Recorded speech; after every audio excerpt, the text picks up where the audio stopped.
İhanetin ihanet. Tekbir. Allahu Ekber. Tekbir. Allahu Ekber. Tekbir. Allahu Ekber. Cihat, şehadet. Cihat, şehadet. Cihat, şehadet. Katil İsrail. Katil Amerika. Katil İsrail. Katil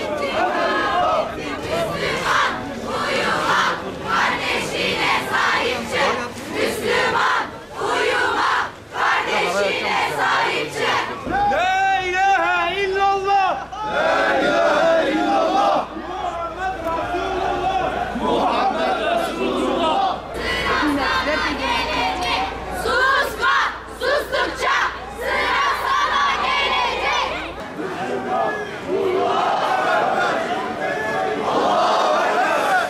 بالروح بالدم نفديك يا أقصى. بالروح بالدم نفديك يا أقصى. Diyarbakır'daki sağlık çalışanları olarak acil çağrımızdır. Doktor Hüsam Ebu Safiye derhal serbest bırakılsın. Kıymetli meslektaşlarımız, değerli halkımız. Bizler Diyarbakır'daki sağlık çalışanları olarak geçtiğimiz günlerde Gazze'li bir meslektaşımız olan Doktor Hüsam Ebu Safiye'nin İsrail tarafından zorla gözaltına alınmasını kınamak üzere bir araya toplandık. Gazze'de 15 ayı aşkın süredir tüm dünyanın gözleri önünde büyük bir soykırım girişiminde bulunan İsrail'in Kemal Advan Hastanesi Müdürü Doktor Hüsam'ı zorla gözaltına alması her şeyden evvel uluslararası hukukun açık bir ihlalıdır.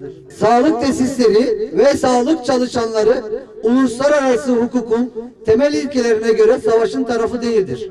Ve bu nedenle her koşulda korunmalıdır. Sağlık çalışanları yönelik saldırılar ve gözaltılar savaş suçu kapsamındadır. İşgal ordusu 27 Aralık'ta Kemal Advan Hastanesi'ni kuşatma altına alarak sağlık personelini ve yaralıları zorla dışarı çıkarmış, baskın düzenlediği hastanenin bazı bölümlerini ateşe vermişti. Aynı gün yayınlanan görüntülerde Gazze'de İsrail işgaline karşı direnişin sembolü haline gelen Filistinli Doktor Hüsam Ebu Safiye'nin İsrail ordusunun tanklarına karşı yürüdüğünü, beyaz ünlüyle tek başına yürüdüğü anlar sosyal medyada milyonlarca kez paylaşılmış ve tüm dünyanın gündemine taşınmıştır. O andan sonra Doktor Hüsam ile ilgili resmi kanallardan hiçbir bilgiye ulaşılamadı. İsrail güçleri elinde bu isimde bir tutuklu bulunmadığını ve akıbetine ilişkin bilgisinin olmadığını öne sürdü. Ebu Safiye'nin 27 Aralık'ta alıkonulduğuna dair net deliller olmasına rağmen İsrail güçleri eskiden yaptığı benzer açıklamaları tekrar ediyor. Hem yayımlanan fotoğraflar ve görüntüler hem salıverilen bazı Filistinlilerin ifadelerini içeren bu delilleri inkar ediyor.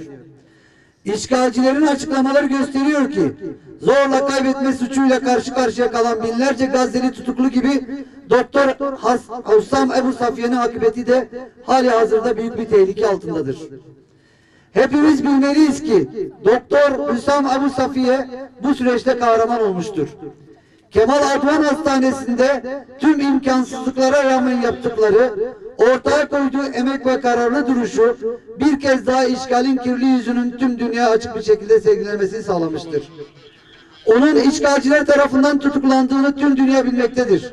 Biz de tüm dünyanın vicdanlı sesleri gibi Diyarbakır'dan haykırıyor ve Doktor Hüsam'ın derhal serbest bırakılması çağrısında bulunuyoruz. Tüm dünyayı ve insanlığı İsrail'in bu insanlık dışı uygulamalarına karşı sessiz kalmamaya ve uluslararası hukukun üstünlüğü sağlamaya çağırıyoruz. Bu vesileyle şu talepleri sizlerle de paylaşmak istiyoruz.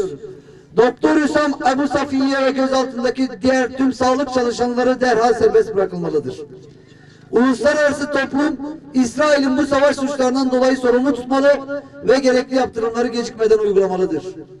İşgal güçlerinin Gazze'deki Kemal Advan Hastanesi basarak ateşe vermesini ve son ana kadar direnen hastane müdürü Doktor Hüsam Ebu Safiye'nin esir almasını lanetliyoruz.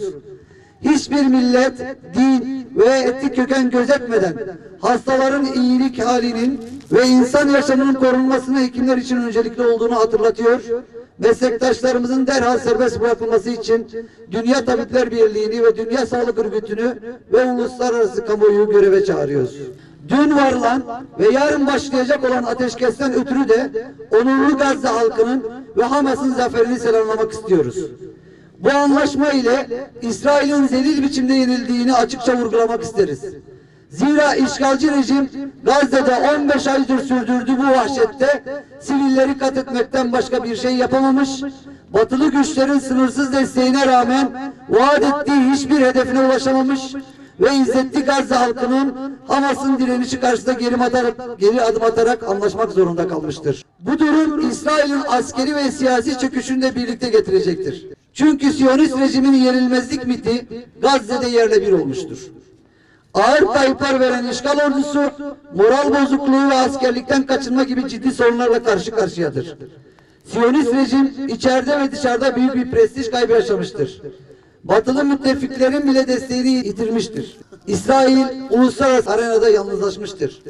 Uluslararası Suç Mahkemesi'nde İsrail yetkililerinin yargılanması, adaletin tecelli etmesi yönünde önemli bir adım olmuştur.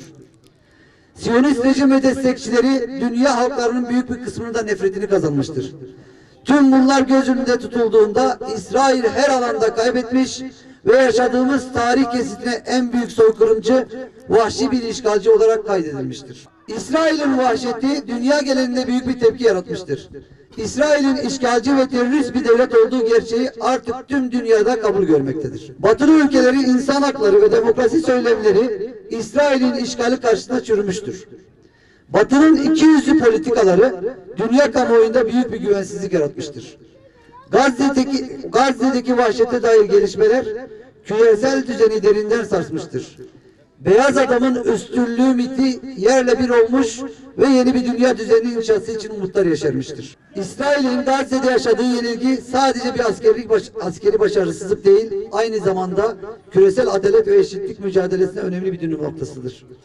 Bu süreçte İsrail'in işgal politikalarına karşı mücadele eden tüm halklara dayanışmamızı sunuyoruz.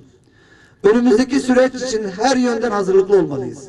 Öncelikle Gazze'nin yaralarını sarmak ve Siyonist işgalcilerin bu katliamların bir daha tekrar etmemesi için hepimiz üzerine düşen sorumlulukların farkında olmalıyız.